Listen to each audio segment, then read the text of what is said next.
A 5-year-old girl who was among 4 persons who were mowed down by an out-of-control motor vehicle alongside a roadway in Montego Bay, St. James on Wednesday afternoon has died from the injury she sustained.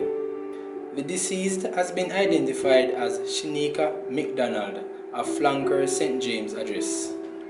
Reports are that about 1:30 p.m., a grey sports utility vehicle was being driven alongside Queen Drive in Montego Bay in the parish when the driver lost control of the vehicle, which ran into a group of persons who were working along the roadside. McDonald and 3 adults sustained injuries and were taken to the Cornwall Regional Hospital, where the child was pronounced dead. The St. James Police are investigating in the incident.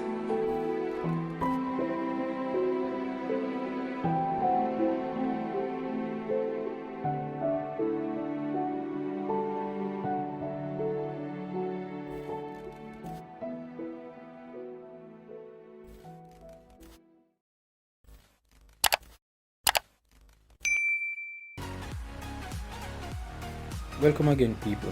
Remember to leave a comment below and share and like the video and subscribe for more great content, and remember to check out one of our suggested videos on the screen. Until next time, peace.